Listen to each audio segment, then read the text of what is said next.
Hello everyone, welcome back to another episode of FPL Jedi Show. This is Game Week 24 Deadline stream. My name is Hafiz and would like to welcome Azmin to the stream. How are you? I'm fine, thank you. How's your Chinese New Year holidays? Yeah, fine. I have a good break, but I didn't go anywhere. Unlike you, you went for a short staycation, right? Yeah, I did a staycation, and I have to admit that I almost 90% of me switched off in terms of FPL, so I wasn't going to really do anything.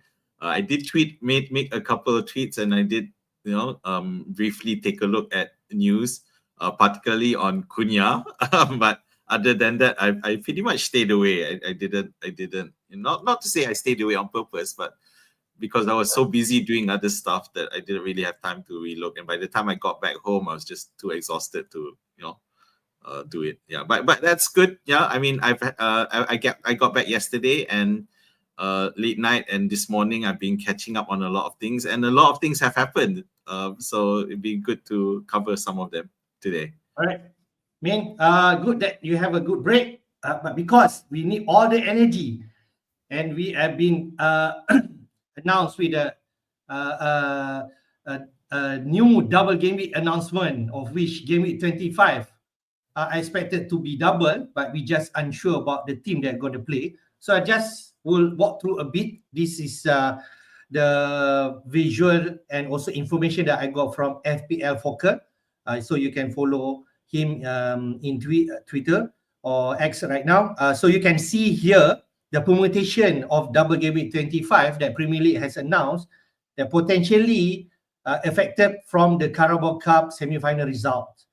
If that happens, so there are three scenarios that can happen here, of which if, let's say, Liverpool knock out Spurs in the Carabao Cup semi-final, which is 62% chance, then Liverpool and Villa will play twice in game week 25. On the other hand, for Arsenal, if they manage to overcome their 2-0 deficit against Newcastle and knock them out, they will also have double potentially in game week 25, where Arsenal and Chelsea will be involved. And if, let's say, Spurs manage to retain their 1-0 lead against Liverpool and manage to go through to the final of Carabao Cup, then Spurs and Fulham will have double game week in 25. And just a point note down there, most definitely they will have a double game week 25, whether Villa and Liverpool or Fulham and Spurs, because those are the teams that are playing in semi-final.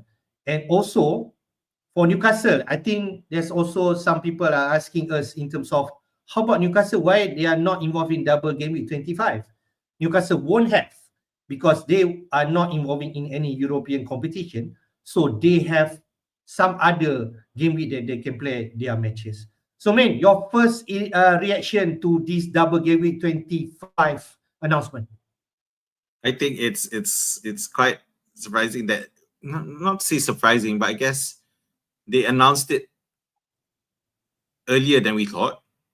We thought that they were only going to announce it after the Game Week 24 deadline, and probably because they need to be able to allocate the fixtures, the slots, and also to give the clubs warning of the possibility there, because they would want fans to come to the games and traveling. So, and the fact when they decided that that's the good slot for it to happen, that's when they announced it.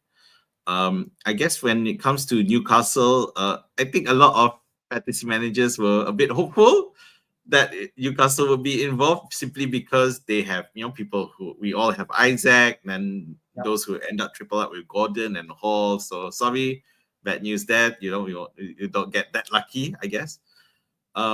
With regards to the percentages of the EFL, I don't rely too much on those percentages in terms of how they go, because I feel that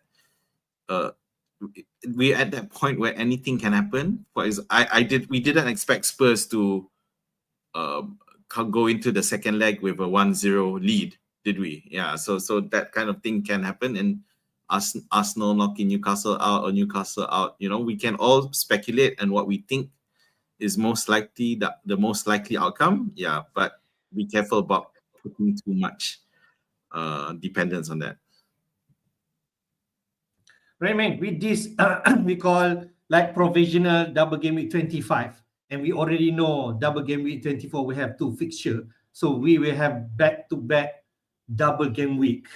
And people are starting to asking, is the assistant manager chip or the X-Men chip is something that we should take advantage, activating in game week 24, because potentially you could enjoy 5 fixtures in 3 game week. So I think pretty much X-Men chip is the most powerful chip that people are thinking right now.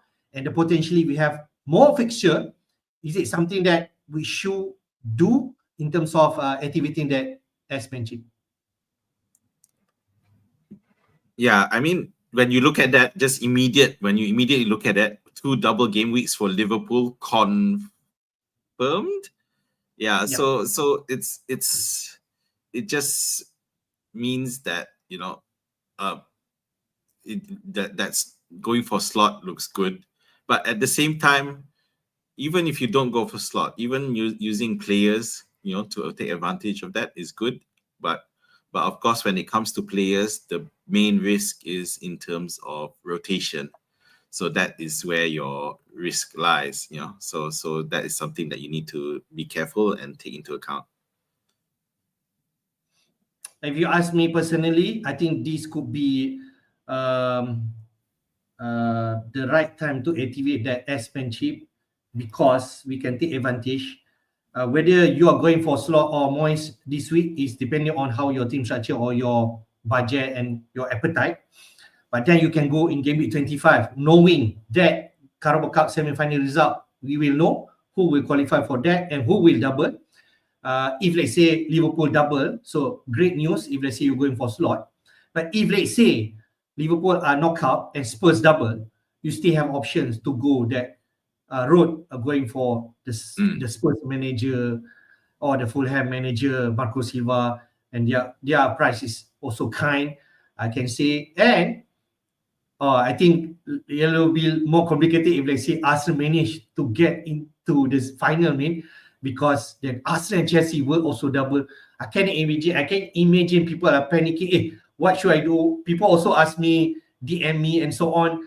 Sometimes also I'm not sure what's the right advice, but there's a lot of now content creator already sharing their plan, their thoughts and plan. And I think there is no right or wrong answer. It's depending on how your team. The FPL Wire I watch. FPL Focus also made some need. I also watch the Chasing Arrows of Bragiani, Big Ben Bakar, and then just now. So they have different thoughts of view. Depending if you want more potentially bonus point, additional bonus point, you can go Moist Road. Or you want to go safe one, you go for Arnie Slot, but he's more expensive at 1.5 million. So that's how you gonna balance. That is what my thought, mate. How about you? Yeah, I mean, at the end of the day, part of the decision largely depends on whether or not you've already gone for triple Liverpool. With I think what happened last week was a lot of people who especially those who had TA and Salah, then added in the third, which was more often than not Gakpo. So now it becomes a question is whether you keep to that and move elsewhere, or you sell your third Liverpool to bring in slot. So that is a decision that's going to hinge on a lot of dependent on the play on the teams. At the same time, I have to say that I am relieved that if you remember for January, I made this conscious decision to try to save some transfers. Yeah, and we've seen now it looks like those who come into this with 5 transfers are in really great mood because especially with regards to the managers, so now they can use those extra transfers to shift managers if they need to. Yeah, so that there's that fail safe that will definitely help in terms of making transfers. And of course, those who went for Gakpo and want to move back to slot, you know, that's already going to take another transfer, and then you may still change the your manager in during that 3-week period as well. So a lot to consider, but I guess I can safely say those who manage to save, at least 3 or 4 transfers are in a better position in that sense. Right. Yeah, I think we will discuss more in terms of how we're going to approach this Game Week 24, whether what chips that we're going to use in our transfer plan section later, Min. But let's take a look what Game Week 24 is planned out for this week, of which we already know Liverpool and Everton going to play double this week. So we will have for Everton, we'll play Leicester tonight at 11 p.m. Malaysian time. And we also have Liverpool playing away to Bournemouth. And then both of them will meet somewhere in Wednesday night, playing at Goodison Park for the last Merseyside derby at Goodison Park, Everton versus Liverpool. And then this Saturday, lunchtime, we will have Nottingham Forest versus Brighton, that early kickoff. And then on top of that, Bournemouth, Liverpool, Everton, and Leicester, we have Ipswich versus Southampton. Both the bottom two, I can say, in the league right now. So it's a crucial match for both of them. And then we have Newcastle versus Fulham. In midnight for Saturday, we have Wolves versus Villa. Before on Sunday, 10 p.m. Malaysian time, Brentford versus Spurs. And then Manchester United versus Palace. And then would end up with the big one, Arsenal versus Man City. I think both are the top two Premier League team right now.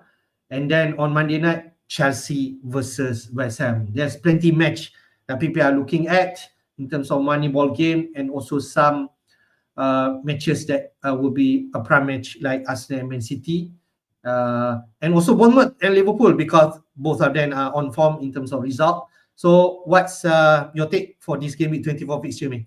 Yeah, I can't help but look at that Chelsea West Ham, because that's the one thing is a London game thing, but at the same time it's Graham Potter's first return to Chelsea under West Ham. So I'm sure that he will want to try to get something out of that game. And at the same time for Chelsea, I think they've only won 1 in 6 matches. So they're in a really very problematic form. So they need to figure it out. Arsenal versus Manchester City. We got a clearly resurgent Manchester City. I think they came out 3-1 in their last game. And also qualified to confirm their qualification for the CL after they defeated Club Brugge. Arsenal as well need to also steady the ship, although they did win 1-0 against Wolves. It was a very unconvincing win. It was thanks to also one of the Wolves players getting sent off. So that should be a very, very interesting. But of course, those two probably less figure in terms of the FPL impact. FPL impact, of course, we look at Bournemouth, Liverpool, Everton, Liverpool.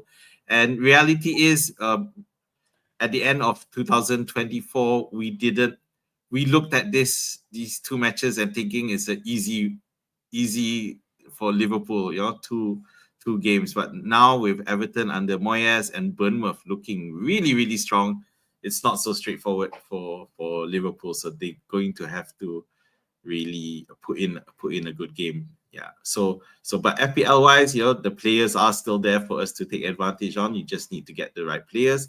On the Everton side, the FPL wise, not so great. We got DCL now injured just in time for the double game. And the selection of Everton players not that great. Maybe the defense might be the better option. Right, Min. I just want to point out before we go to team news, I think the market for January is still open until Monday night. I think somewhere 11 p.m. London time. Okay. So I think there's definitely some movement that can happen this weekend, and we can only conclude the January transfer by next Monday, so-called. So I think just on the lookout in terms of the market, because there are definitely some deadline day signings that will happen. Yep. All right. Let's go to the first team news, mate, which is involving Nottingham Forest versus Brighton. I think what's the latest news for both teams?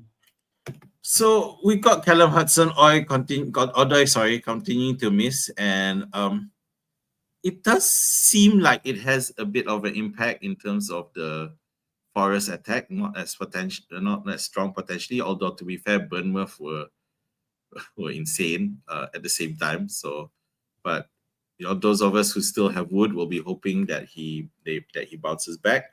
So Sangara and Danilo both trained with the squad already tweeted. I'm not sure Danilo is going to start, but Sangara might be of use to try to do some repair to the Forest midfield, especially after losing against both Newcastle and Bournemouth. For Brighton, not much changes. The main change appears to be Ferguson. Training could be in the squad, although he'll probably still be a sub at best, because I would expect Welbeck and Pedro to start this game. So in terms of prospects, this is going to be a tougher match. Forest will be desperate to try to get back to winning ways. At the same time, Brighton Brighton seem to somehow be able to conjure wins when we don't expect it to, but they will want to continue their form. They won against Ipswich last time out. Last week they lost to Everton 1-0. That was the week before. Sorry. So basically, both teams are in a win because they have lost last week. Yeah. So it's really.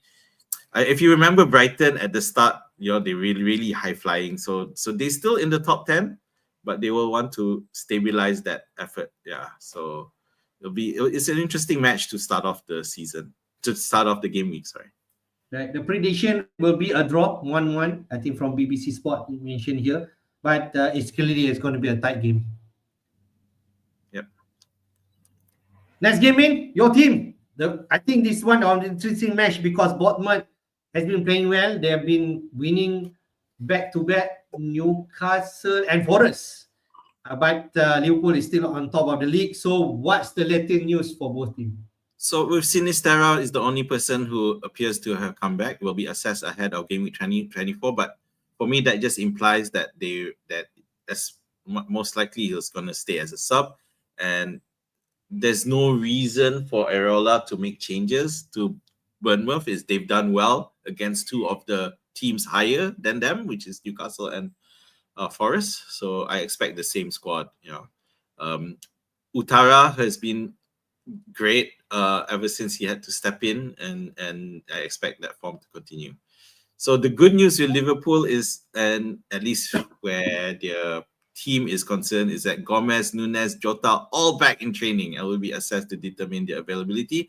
I don't think that any of them will start this weekend, but they will be needed because Liverpool are going to embark on a very, very busy run. Of course, you've got Plymouth as well as the Carabao Cup semi-final against Spurs, where of course they will want to win it. The good thing with Liverpool is at least they don't have to worry about the Champions League playoff. They're fine, so that saves them a bit in that sense.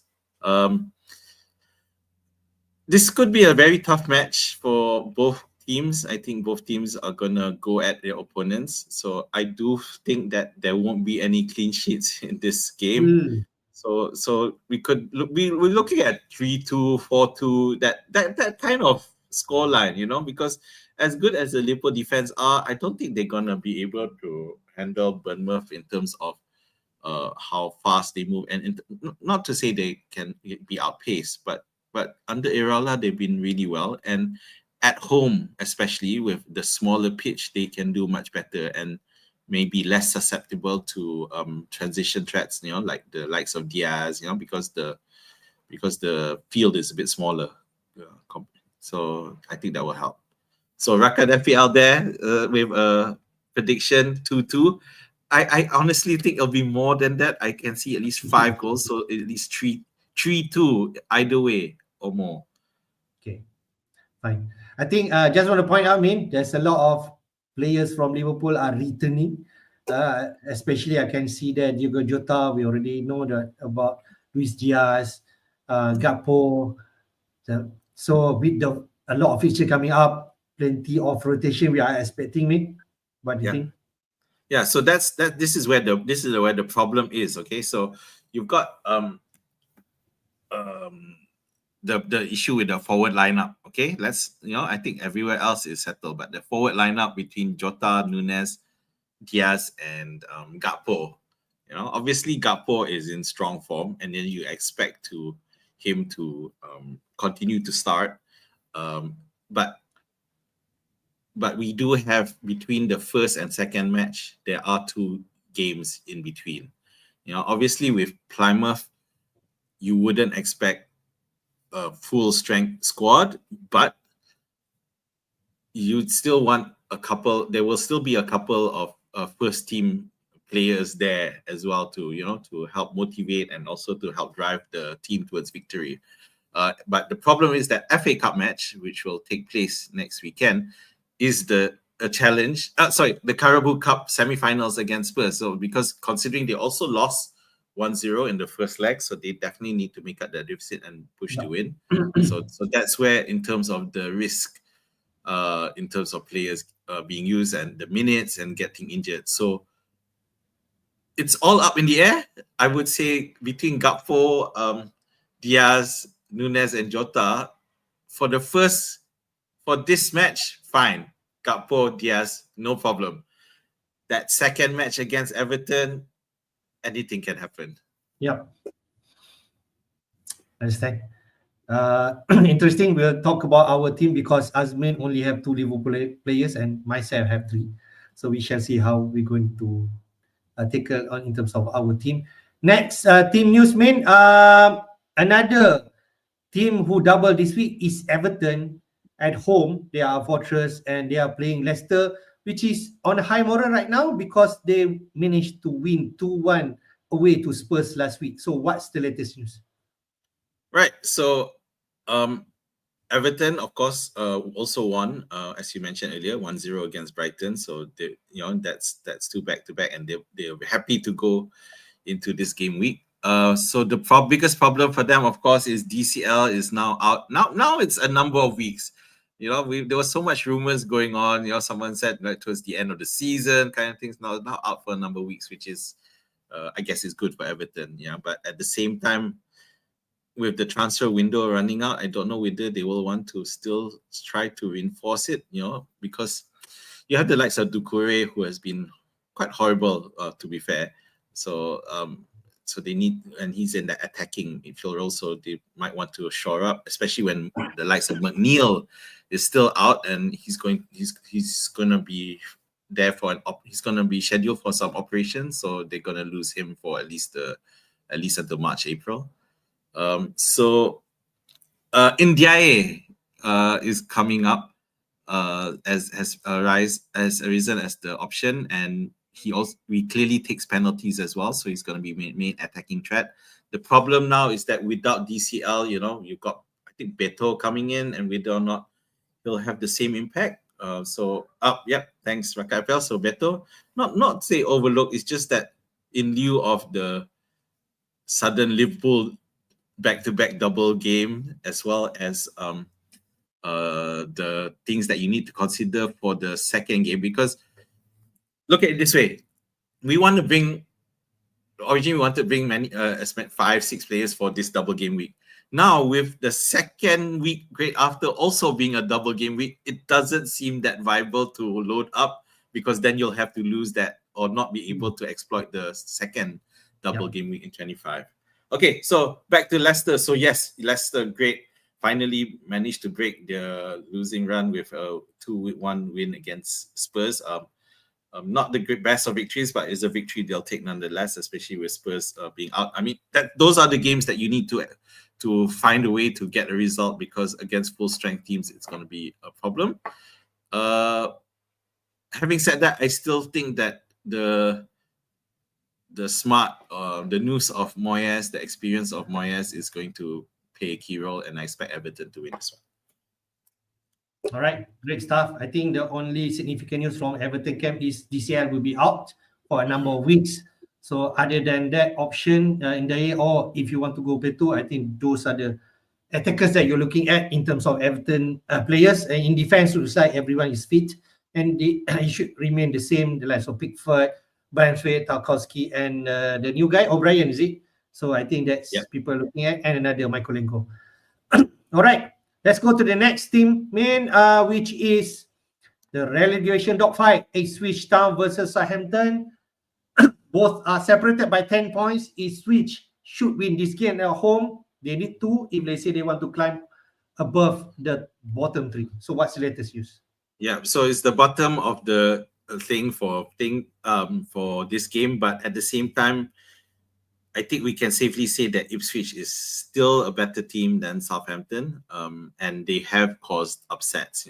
Drawing against Chelsea, for example. So winning against Chelsea. Pardon? Oh wait, sorry, it was draw against. Sorry, I tried to downplay that. Sorry. I don't know. In my head, it was Chelsea Everton. I know that was a draw. So yeah, so Ipswich, that 2-0, that kind of result is really helps. So, but against Southampton, so we got Wes Burns torn ACL, but of course you have your players like Delap or Davis, Greaves who scored. All should be okay to play, and that they would have a chance to do well. For Southampton, importantly, Dibbling should be fit, so I think they're going to need him. He's going to start, and at the same time, Ramsdale. So I think they need their keeper back, and Ramsdale's still a better keeper, and hopefully he'll be there. You would think that this is a straightforward win for Ipswich, but I don't think so, because Southampton are going to look at this game and think, this is the game that, we need to, because if we lose this, then I think relegation is almost a certainty. So they need to win. And I think Southampton will pull this off and drag Ipswich down a bit more. But in terms of FPL, let's not pick anyone from here. I think we got more concerns elsewhere. So But if you have the lab, keep him. And but I wouldn't recommend purchasing anyone at this point. Not much interest in terms of FPL, but we know we are expecting Ipswich Town to win this game. They are, despite they are losing to Liverpool, they still a stronger side than Southampton, I believe. We shall see this week. Next game, interesting one: Newcastle versus Fulham. Newcastle are looking at fighting for the top 4 bracket right now. They are at 5th place. Fulham at 10th place. But once, like a European hopeful, their gap not so much if let's say you want to count in terms of league table. So what's the latest news? So with Newcastle, just as those people remain sidelined, but the former could return. And I think that given that Newcastle don't look like they're going to get reinforcements up top at this point, with a couple more days to go, Wilson will be very important towards the end of the season, as things get heated up and things get really tight. So Wilson will be needed. Otherwise, Isaac is going to get a burnout. Dubravka, is his place at risk? It might be. So if those of you who have Dubravka, we would expect Pope to come back. Especially when you take the Bournemouth game into mind. I think there were a couple of mistakes there where Newcastle ended up losing. So either way, it's a bit of a risk there. For Fulham, so the biggest news I feel is that Harry Wilson needs surgery, so he's out. So that's a serious dent for Fulham, whether as a sub or as a starter, but because he's especially good as a sub and can always be counted on to help change a match. But it does mean that the other players, people like Emil Smith-Rowe, are more likely to continue to start. But of course, the other bit is that Silva's saying that they are looking to get a right back. So I don't know what that means for Castagna. And obviously he's a nice cheap pick for us, but that's another additional risk as well. And I think we should also mention that Fulham are one of those who are likely to could double game in 25 as well. So those of us with Robinson, of course, you want to keep, But those of you who have Castagna, you might as well keep and wait, see what happens. You know, there's a couple of days more till the end of the transfer window. All right, I think I just want to point out in terms of transfer market, I mean, for Newcastle, especially, Almiron has moved to back to Atlanta, his old club in US MLS. So I guess that's one significant move for Newcastle. Maybe they will add in some players during these deadline day signings. It could be. We have to wait for the next few days. All right, next game in Wolves versus Villa. On paper, looks like Villa could have. They are already on buoyant mood because they already qualified in the top 8 in the Champions League, so they wouldn't need the extra matches for qualifying. So what's the latest news for both teams? All right, so JSL got substituted early against Arsenal and looks like he's gonna miss it. So definitely Huang will come in for Cunha, and Juan Gomez is suspended. So I think that's a good thing for Wolves. That guy's just doesn't have the discipline. So other than that, Carlos Forbes, no big deal. Aston Villa, I think it's quite important that Cash is sidelined for around 3 weeks. That is the area that Cunha operates in, and I think it will really hurt. Could be a issue for Villa. And of course, Ming's not available in 24. So again, another shake-up. We do know that Onana is still out as well, so that's going to hurt. Ramsey, of course, will be okay, and we also know that Rodgers scored a hat-trick in midweek, so definitely it's good. The only question there is that, because Villa really had to play against that last match against Celtic, and the question now is whether or not there'll be a bit of fatigue coming into it. Of course, they've had an extra day, but I think this is a potential. I'm not saying just out bias because I do have Wolves players, but I do feel there's a potential for an upset here.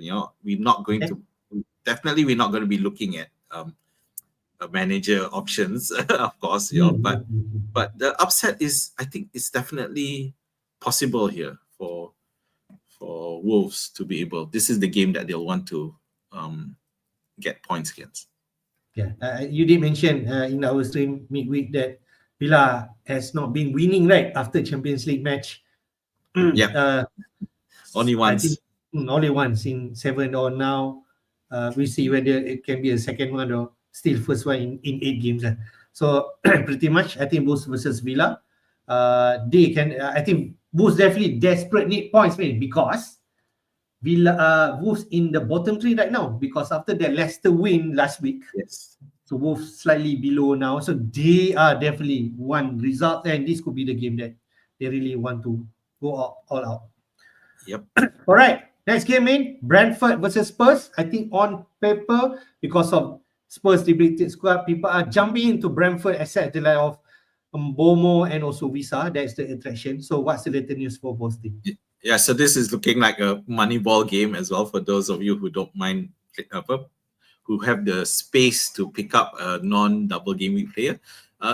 Ethan Pinnock back. So Pinnock back is going to be quite important for Brentford in terms of reducing the amount of shots against them. Sade is back. Sade was only out for a short while, so it's fine. Then Rico Henry is still out. It looked like he was going to be okay. Now he's back injured again, so that's not great. So Spurs, VDV is back. That's huge for Spurs. So Spencer Regulon available again. I think Van de Ven there is really important for the organization of that defense. So I think Brentford. I do expect Brentford to still win, but it'll probably not be as big a win as we would have expected it to be before. I think good that you point out Van de Ven returning back is crucial to Spurs. They'll be missing like the both first centre backs partnership in the form of Romero and Van de Ven. Romero, I'm not sure they not stated here. Is it? But it is Romero. 10 or more days, but because we thought that he'll be back already, but apparently not. So it's a problem for Spurs. So I'm not sure whether that Spurs game, Romero and Van de Ven could be back together. We shall see, but it's depending on the fitness. So in terms of Spurs, the right time for them to face Liverpool because they really need their first team player back. But we shall see. All right, Brentford Spurs gone. We go to Manchester United versus Palace. We know Manchester United already also qualified in terms of Europa League without needing an extra playoff. So what's the latest news for both teams? And you did mention earlier about Eze will miss out this week. Yeah. So for Manchester United, no real changes. Of course, got Shaw back in training, but he's not likely to play this week. But he could look at coming back the week after. I guess the big news for Manchester United is simply for the fact that in the midweek game, Mainu was playing as a number 10 and did really well, which may spell curtains for Bruno Fernandes as a number 10. And also does raise a question as to where Ahmad will continue to play. So that's something that those of you who have these players will probably want to think about, especially if you're looking at considering moving to a double gamer. For Palace, the big news is that Eze misses out. The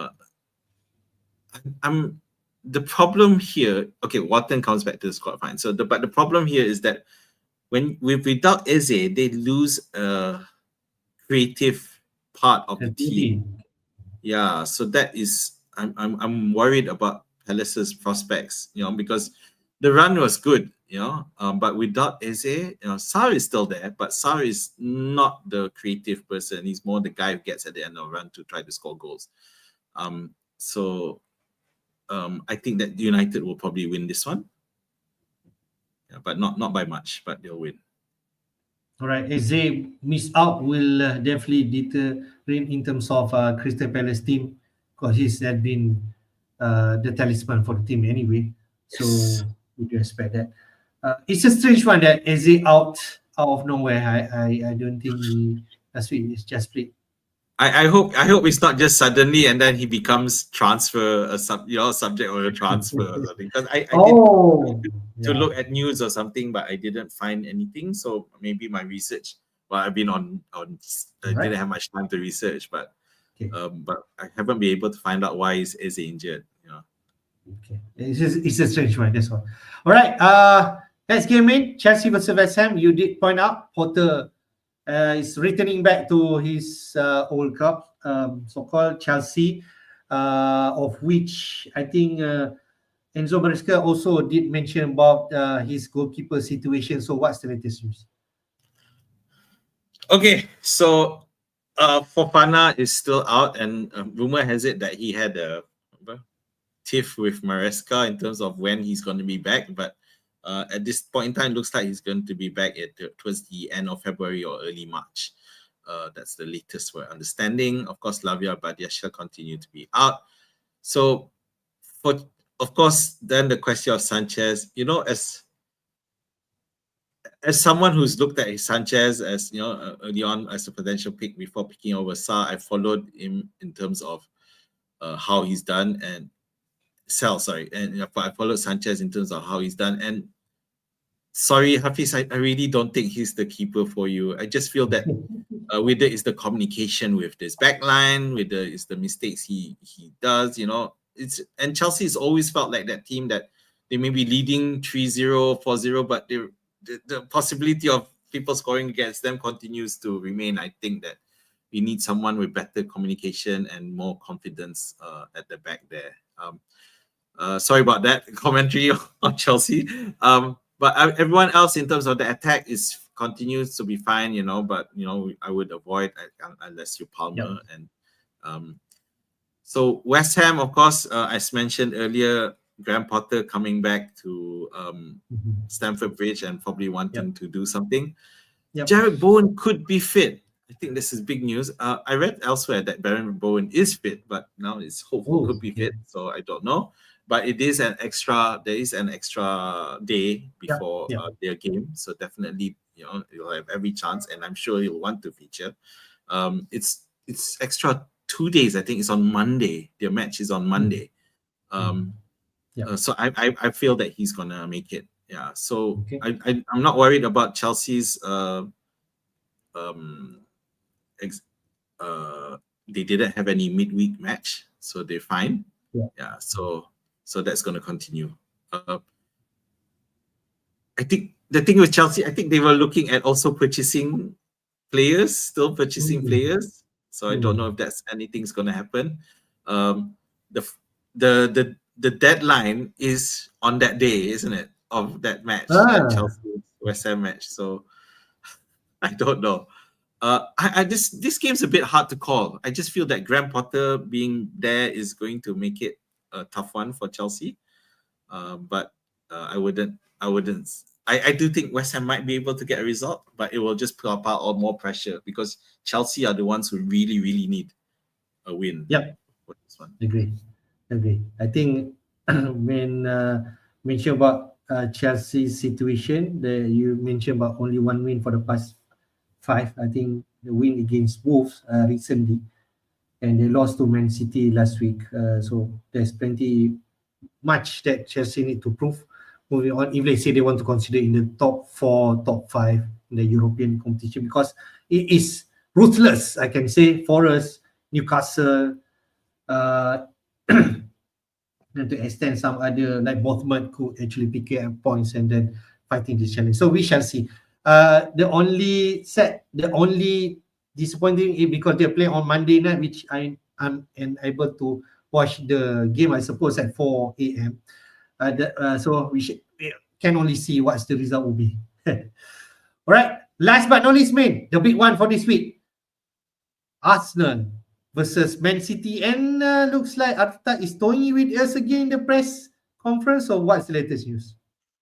Okay, so Raya doubtful will be assessed tomorrow. I think he's going to come back. Ben White remains out. So the last tomfoolery that Arteta gave us was Saliba, with his sly comment, he'll definitely be ready next week, but he was actually already ready this week, that kind of thing. So we just need to be ready for that. But at the same time, we're not going to pick up any more players. So it's just a case of those of us who have Gabriel, go with him. But if you have Odegaard, then you may consider selling. City, of course, are in really good feel at the moment, especially the likes of Foden, who's really, really looking good. Sure, they conceded against Club Brugge, but ended up winning anyway. No real changes in terms of the injuries, so they expect them to continue with that Nunes as right back and Foden further up front to drift in when needed. It's a tough one, this one. I think that City has a good chance of winning this. But Arsenal's problem is now in terms of the attack. Yeah, the defense still looks solid, but they're really struggling in terms of getting goals. We saw against Wolves, they went down to 11. They went down to 10 men, but before that they couldn't score. And even after Wolves also went down to 10 men, they only scored 1 goal. So potential-wise, it's not looking great for Arsenal. Even the set-piece threat is not that strong now when you don't have Saka. Odegaard's a good set-piece, and of course, Rice.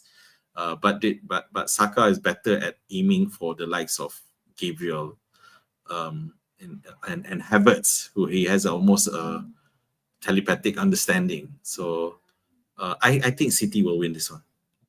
All right. The BBC Sport predicting a slight win for Arsenal from both of the panel. Arsenal to win 2-1 or 1-0. So that's a vision because they're playing at home. But City could also take this game. We shall see. I just want to correct my statement.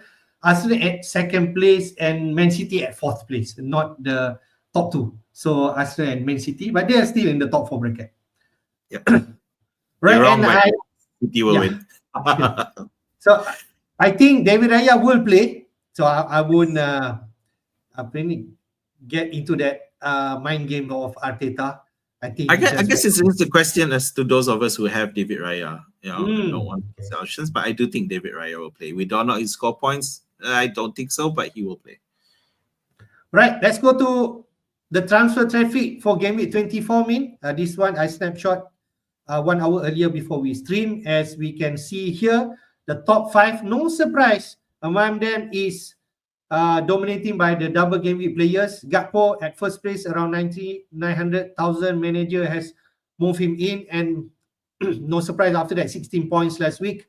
Kluivert also back-to-back double-digit points. Despite not playing double this week, he is second in terms of transfer in for this game week. Ndaye, Everton attacker for this double game week. Pickford, maybe the replacing the likes of Raya. If you don't want to go Alisson, so Pickford is the choice. And Bomo, like you mentioned, they have some decent fixture, at least entry point this week against Spurs. In terms of top transfer out this week, Chris Wood from Forest, blank last week. Now, the number 1 choice to be out this week. 371,000 million has done that. Second one, Raul, maybe for Ndaye. Wood for Ndaye. I think that's what's the pattern right now. João Pedro also at third place. Gordon, maybe for Mbomo. And then Raya for Pickford. I think that could be the trending for this week. So what's your take in terms of the transfer traffic for game week 24? So so clearly Wood, Raul, Pedro being sold out for the double gamers, and if you add Wood, Raul, and Pedro to get all together, then they still won't get to Gakpo in terms of the number of transfers, but it's big. Having said that, we do, I'm pretty sure a lot of these transfers for Gakpo was before yesterday's announcement. And we do know, but catching the Gakpo's price rise, especially after he hauled last week. So that's. I think he's about to rise another. 7.7 million somewhere in the view. I haven't looked because 9:30 was the last rising. Well, half an hour ago. I haven't checked yet. Yeah, but I'm pretty sure Kluivert's gone up. I think like also. So more, I just like to touch on the Kluivert and Mbeumo. So obviously they are in good form, and people want to bring them in with a term towards the future. Mbeumo doesn't have a double game, but the fixtures just look too good to not get some players to not go for him now. And I think it's the right move. Yeah, I think going for both players is good, even though they're not double gamers. Interesting, man. I just take a quick look in terms of price rise. Gakpo are not affected. I was expecting him to rise another, but Kluivert did rise to 5.8. Chris Wood did go down 0.1 point to 7.0. So that's the latest. Did Ndiaye go up? I don't think so. I think he still remains at 5.5 million. Let me check. The thing with Ndiaye, he is really no, he maintained at 5.5. It's just because of the double game.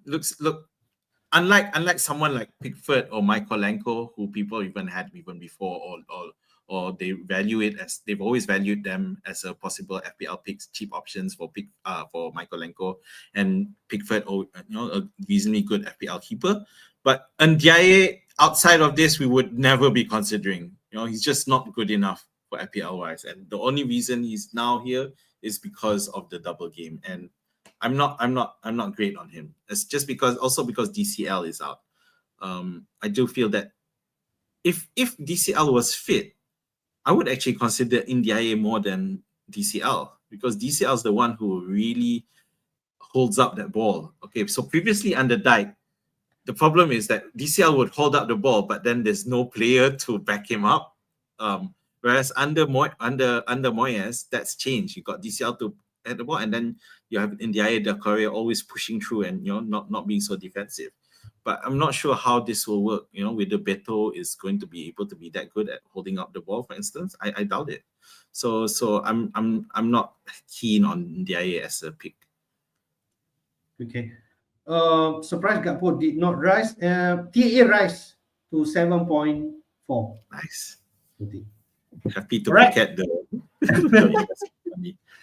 All right. Okay. That's the transfer traffic for this week. Quick look in terms of suspension. We already know, you mentioned about João Gomez suspended this week after 2 bookable offense. last weekend against Arsenal. Mavropanos from West Ham will return this week from suspension. But in terms of suspension, tightrope, raised to 10 yellow cards. We can see there, Luke Kick and Downs from Fulham and Southampton at 9 yellow cards.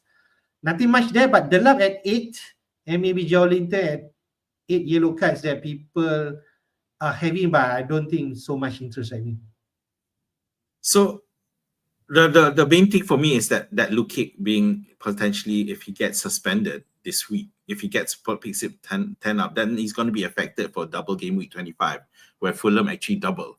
And even though, of course, we don't consider Luke Kick as a fantasy option, but without him in midfield, the attacking potential of Fulham is going to hurt, and because they're going to have to pay a bit more attention in defense. But other than that, it's fine. Nothing else to worry about. Right.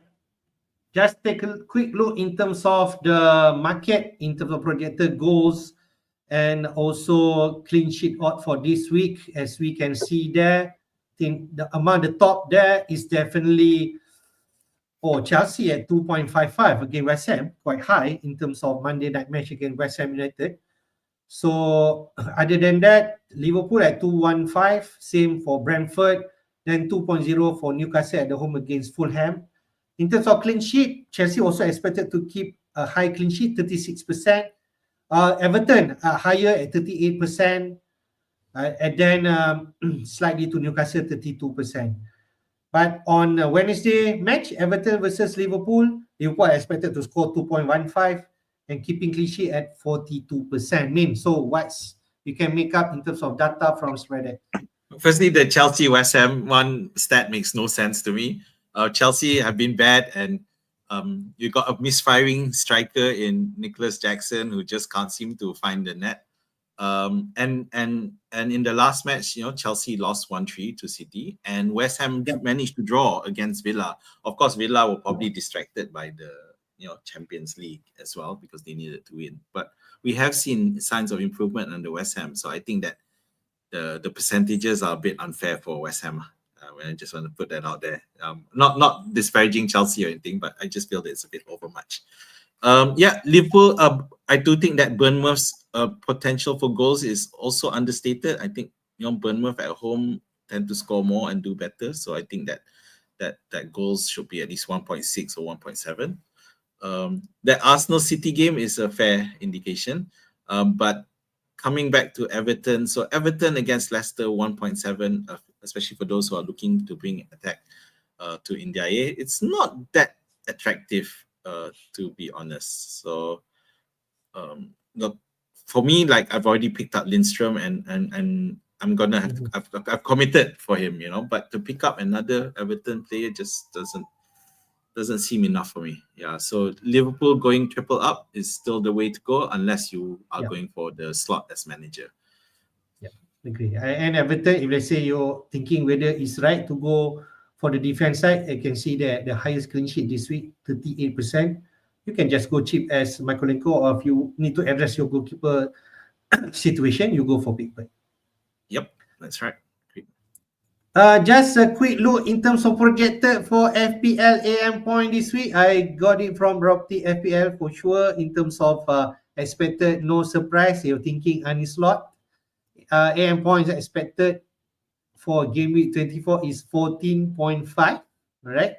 Because winning percentage quite high in terms against, despite away to Bournemouth and Everton.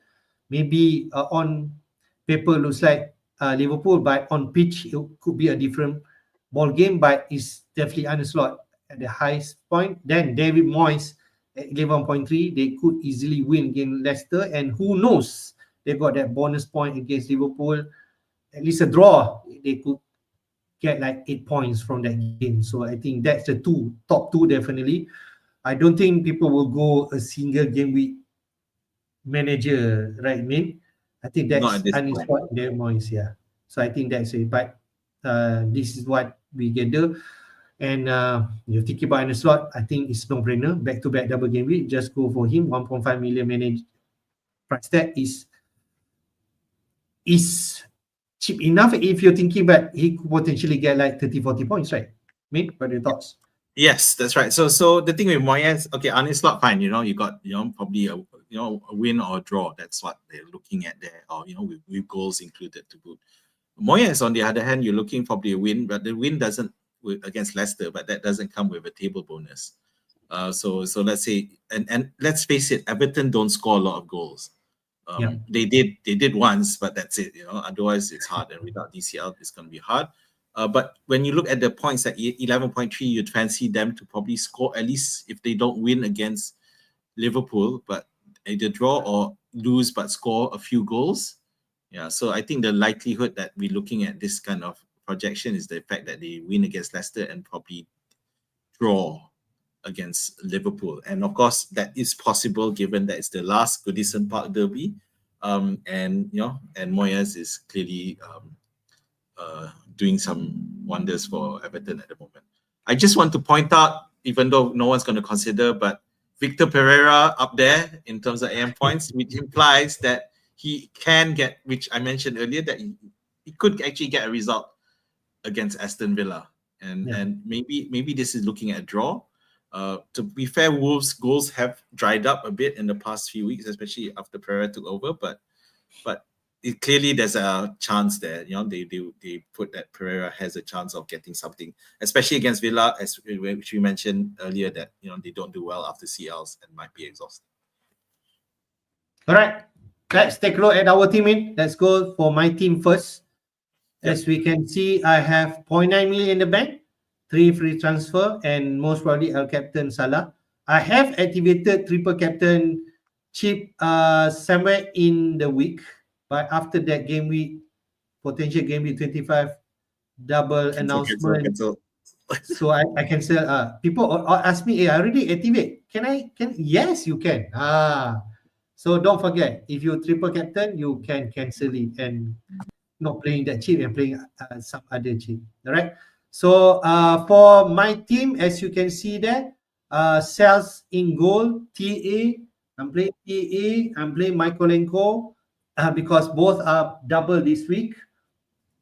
And then I'm playing Gabriel at home against City. Anything can happen in that game. It could be 0-0. It could be goal. Gabriel can be expected to score goal, but that's my thinking right now. Mo Salah, captain, Palmer, Martinelli, Rogers, Gakpo, Isaac, and Wood, the most transferred out this week.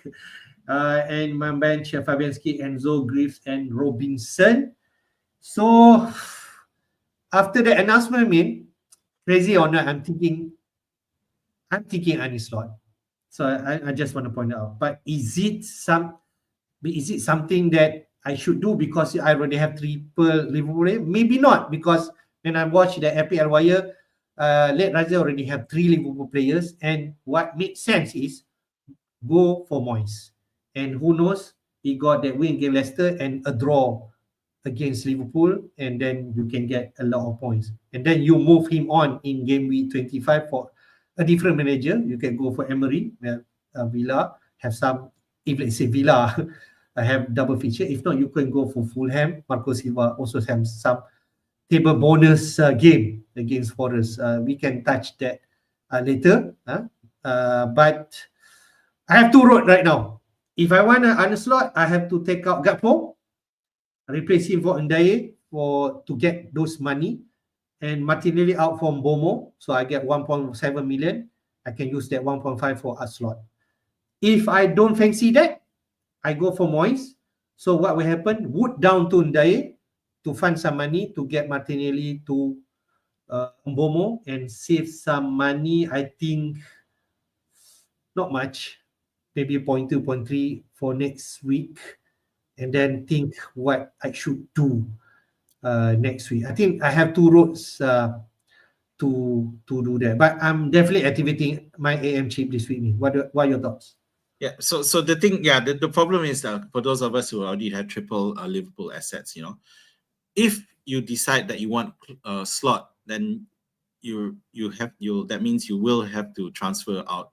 Can I just touch one point? Why I'm thinking Gakpo to out is because the fixtures are a lot, and I don't think I can pick and point where Gakpo match will be, because Gakpo might miss the easy match, which I want. So I think that's the conundrum. I might be wrong, but that's my thinking right now. Continue, mate. Yeah. So the problem with doing that is that if you sell, so you effectively first you're going to use a transfer to change, and then you have picking up slot doesn't require a transfer, but at the same time, the fact that you've also you use a transfer mainly so that you'll be able to get slot means that you are committed to using slot for 2 game weeks. So both 24 and 25. You're not likely to, you already made the transfer so that you can get slot in, and then the following week you're going to change slot out. That's another transfer. So I don't think that's going to happen. So if you're going to do that, you're going to have to commit to slot for the double game week 25 and not move to someone like Emery, for example, who is definitely a very viable option, because it just becomes more, it's just inefficient. And we're looking at slot as slot is a safe option. There's no such thing as table bonus for him. So it's a safe play. For Moyes, of course, you have that table bonus possibility against Liverpool, and realistically, you'd hope for a draw, if not, because it does seem unlikely. It is possible. I'm not saying it's not, but but it does make Moyes the better option for the first week, and you save not having to sell out Gakpo, and you have a transfer just in case you need to move to a different manager. You'll likely want to move to a different manager in the second week as well. So so you going, if you sell Gakpo, who are you bringing in? Gakpo for Ndiaye. So I have another double game week players, and Martin Letumbomo, and I have money for slot. So you hang on, Gakpo for Ndiaye. Who for Mbomo? Martinelli, because I think I don't trust Martinelli anymore. All right. Well, I have to admit I don't agree with you at all for the Ndiaye transfer. I don't think it's worth it. But in the absence of other options because you want a double game player, and he is the only other option other than Gakpo in the forward position. So I think you already lay out your thoughts. I will have a thing on it, because I'm still in 2 minds. What should I do? Because I'm not in your position. I'm already triple up Liverpool player, and the thing that makes sense is going for Moyes. That's what the Riser mentioned. So I think I will definitely think for the next few hours before the deadline. So let's go to your team, man, because I think you have an easier option than me, maybe. Not necessarily. Okay. So I got Sales, TA, Robinson, Gabriel. I have made a change. Eze is injured. I've moved him for Clivert. So that has left me with 3.1 and the money in the bank with 2 transfers. Lindstrom, Ahmad, Salah, Palmer, Cunha, Isaac. So I'm probably going to stick with this lineup in the sense that I'm probably going to stick up with the bench in terms of Sa, Nuri, Guardiola, and Pedro. I don't think there's much to differentiate it. So the question now is what am I going to do with the EM chip? And am I going to triple up on Liverpool as a player or as a slot? So at the moment, I have to admit that I'm more keen to go for Moyes because I do feel that I still want a third Liverpool player. The question is who that Liverpool player is going to be and who is he going to sell? Who is he going to be for? So the third Liverpool player will likely be a midfielder. I'm not in terms of Gakpo, so it'll probably be either Diaz or Soboslai. And looking at that price point, then most likely it'll be for Ahmad. Yeah, so and it will still leave me plenty of money to bring in slot. So I haven't been that long with Ahmad, and but I have a history of deciding not to continue. But you enjoyed the 20 points that you mentioned. I did enjoy the 20 points, so very happy that I did enjoy the points against, I think it was Wolves. I can't remember, but it the last time he did score one. Southampton. Yeah, they benched him. But other than that, yeah, I'm not too fussed about selling Ahmad if I need to. I did consider selling Palmer, but I think that's a bit of a stretch. So yeah, that's my move. No love for Gakpo, means saja tanya. No love. Okay, the reason for it is just that one thing is that Gakpo away, he's only scored 1 goal away. Most of his goals are at home, so I'm happy to take that on and keep. And no, I'm really not keen on Gakpo, especially now with the fact with Darwin and Jota especially coming back. I do have a bit of concern, and I know I mentioned Diaz just now, but it does tilt it into Szoboszlai territory, because with Jones out, I think that he's more fixed in that slot. And against Bournemouth especially, who are susceptible to attacks from central, I think that Szoboszlai could be a good option there. Fair. If you want to hear my thoughts, sure. You are in a position to get slot. That's all I can say.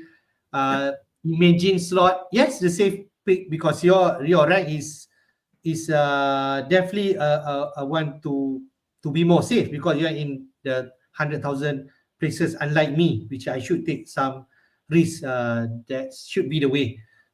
Slot could easily get win, right?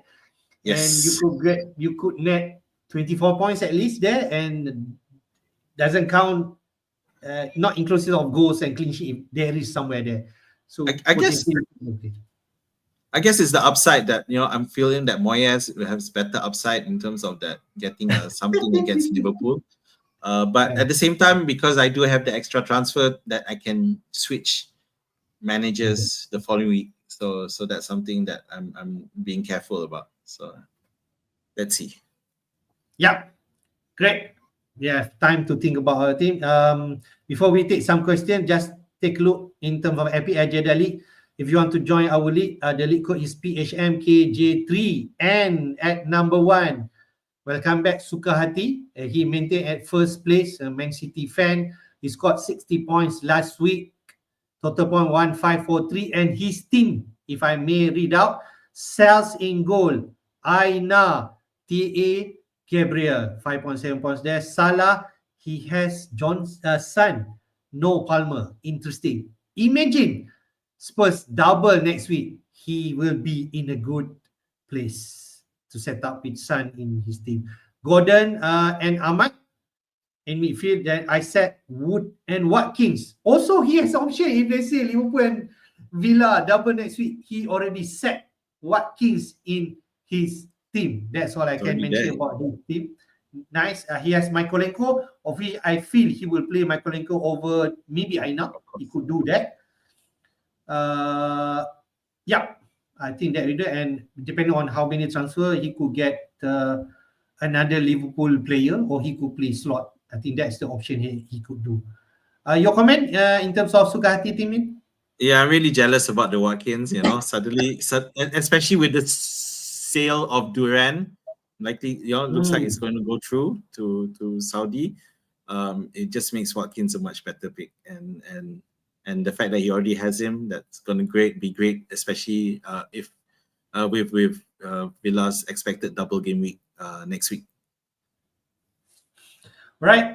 Just give a shout out to the top 10 teams in FPL Jedi League. Afiq Khairi at second, Frantic Nizam at third, Afosz, our friend, 79 points scored last week, up to 4th place right now. Abeng F at 5th, Z at 6, your teammate at 7, climbing up despite 55 points. So well done.